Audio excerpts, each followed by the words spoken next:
Hello everyone बच्चों, आज हम पढ़ेंगे क्लास सेकंड के विषय गणित की वर्कशीट नंबर 23। तो बच्चों, वर्कशीट में आज हम पढ़ेंगे पाठ 13 सबसे लंबा कदम। तो बच्चों, वीडियो को शुरू करने से पहले आप हमारे चैनल को सब्सक्राइब कर लें ताकि आपको आने वाले वीडियोज के नोटिफिकेशन मिलते रहें। तो बच्चों देखते हैं क्वेश्चन नंबर 1, उंगलियों की मदद से नीचे दी गई चीज़ों की लंबाई नापिए। तो बच्चों फर्स्ट है, आपके पेंसिल बॉक्स की लंबाई 10 उंगलियां हैं। तो बच्चों ये एक अनुमान है कि आपके पेंसिल बॉक्स की लंबाई 10 उंगलियां हैं, लेकिन सभी बच्चे अपनी अपने पेंसिल बॉक्स की लंबाई अपनी उंगलियों से नापेंगे और तब लिखेंगे। नेक्स्ट है, आपकी नाक की लंबाई 3 उंगलियां हैं। तो बच्चों सभी की नाक अलग अलग होती है, तो सभी अपनी अपनी नाक की लंबाई अपनी उंगलियों से नापेंगे और लिखेंगे। नेक्स्ट है, आपकी गणित की किताब की लंबाई 14 उंगलियां हैं। तो ये एक आइडिया है। तो बच्चों सभी अपनी गणित की किताब की लंबाई को इस तरीके से उंगली से नापेंगे और लिखेंगे। नेक्स्ट है, आपके गिलास की लंबाई 8 उंगलियां हैं। तो सभी अपने अपने गिलास की लंबाई नापेंगे और यहाँ लिखेंगे, क्योंकि सभी गिलास छोटे बड़े होते हैं, कोई भी इक्वल नहीं होता है। अब देखते हैं अगला क्वेश्चन, अपने कदमों की मदद से निम्न चीज़ों की लंबाई नापिए। तो इस तरीके से नापनी है बच्चों आपको। आपके कमरे की लंबाई 22 कदम है। तो ये आइडिया है, अनुमान है। आप अपने कमरे की लंबाई अपने कदमों से नापेंगे और लिखेंगे। नेक्स्ट है, आपके कमरे की चौड़ाई 18 कदम है। तो आप अपने पैरों से ही अपने कमरे की चौड़ाई को नापेंगे और तब लिखेंगे।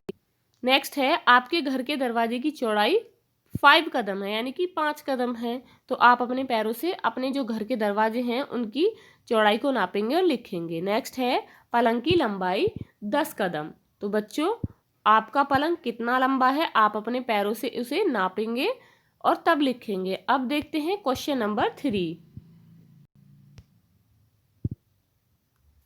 अपने हाथ के बालिस्त की मदद से निम्न चीज़ों को नापिए। तो बालिस्त किसे बोलते हैं बच्चों, यहाँ पिक्चर में देख रहे हैं, इस तरीके से जब नापते हैं तो इसे हम बालिस्त बोलते हैं। फर्स्ट है, आपके घर का मेज 5 बालिस्त है। तो बच्चों आप अपने घर में जो भी मेज है, छोटा है या बड़ा है, उसे नापकर यहाँ लिखेंगे कि कितने बालिस्त लंबा आपका मेज है।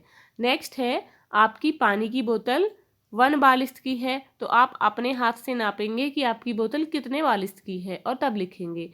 नेक्स्ट है, आपकी कुर्सी 2 बालिस्त की है। तो बच्चों ये एक आइडिया है, तो आप अपनी कुर्सी को नापेंगे और लिखेंगे कि आपकी कुर्सी कितने बालिस्त की है। नेक्स्ट है बाल्टी। तो बाल्टी कितने बालिस्त की है, 3 बालिस्त की। तो आप अपनी बाल्टी को जो भी आपके घर में है उन्हें नापेंगे और लिखेंगे कि वो कितने बालिस्त की है। अब देखते हैं बच्चों क्वेश्चन नंबर 4, अपने बालिस्त को देखिए और निम्न प्रश्नों का उत्तर दीजिए। फर्स्ट है, अपने आसपास की 5 चीज़ों के नाम लिखो जो आपके एक बालिस्त से छोटी हैं। फर्स्ट है कटोरी। तो बच्चों कटोरी जब आप नापेंगे तो आपके बालिस्त से छोटी है या बड़ी है, तो वो छोटी होती है। नेक्स्ट है माचिस। तो माचिस जो है एक बालिस्त से छोटी होती है। रबड़ भी और चश्मा भी 1 बालिस्त से छोटा होता है। नेक्स्ट है कप।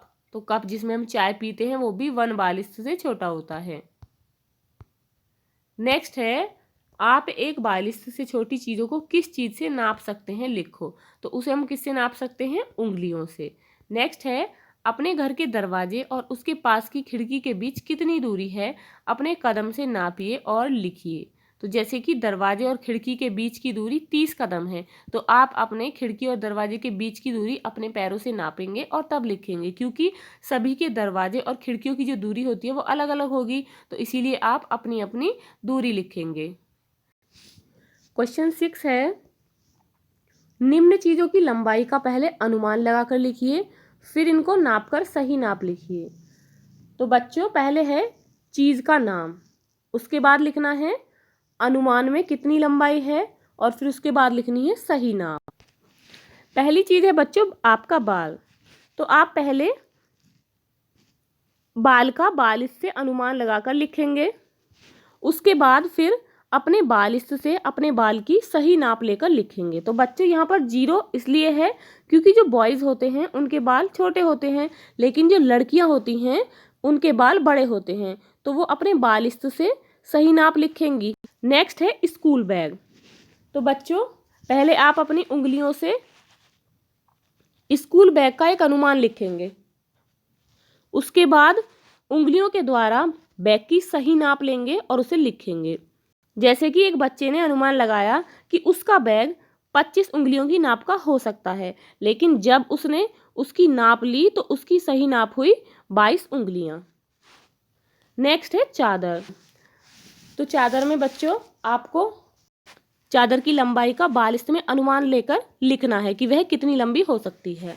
उसके बाद उसकी आप सही नाप लेंगे बालिश्त में और फिर उसकी सही नाप लिखेंगे। जैसे कि एक बच्चे ने अपनी चादर की अनुमान में जो लंबाई लिखी वो हुई 16 बालिश्त, लेकिन जब उसने उसकी सही नाप ली तो उसकी सही नाप थी 20 बालिश्त। उसके बाद है बच्चों आपका चेहरा। तो आप बच्चों अपने चेहरे की अनुमान में उंगलियों से नाप कर लिखेंगे कि आपके चेहरा कितनी उंगलियां लंबा हो सकता है। उसके बाद आप बच्चों सही नाप लेकर अपनी उंगलियों से लिखेंगे कि लंबाई कितनी है चेहरे की। जैसे कि एक बच्चे ने अपनी उंगलियों का अनुमान लगाकर नाप लिखी तो उसने अनुमान में 10 उंगलियां लंबी नाप लिखी, लेकिन जब उसने अपने चेहरे की सही नाप ली तो उसकी सही नाप बैठी 9 उंगलियां। अगला क्वेश्चन है बच्चों, दिए गए निर्देशों की मदद से इस चित्र को पूरा कीजिए। फर्स्ट है, झोपड़ी से 3 उंगली दूर बाईं ओर उल्टे हाथ की तरफ एक पेड़ बनाइए। झोपड़ी के पीछे 2 उंगली दूर एक तालाब बनाइए।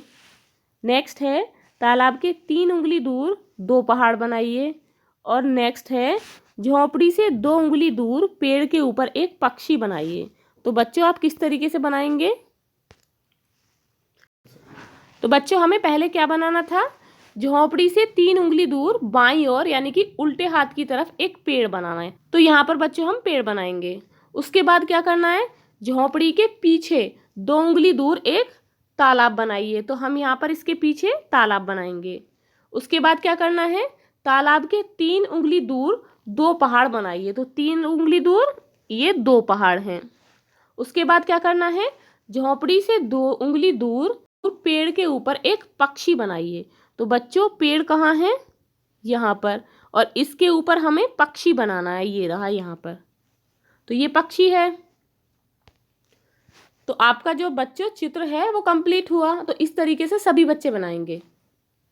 बच्चों यदि आपको ये वीडियो अच्छी लगी हो तो लाइक शेयर करना ना भूलें, और यदि आप इस चैनल पर नए हैं तो प्लीज़ चैनल को सब्सक्राइब करें। Thank you.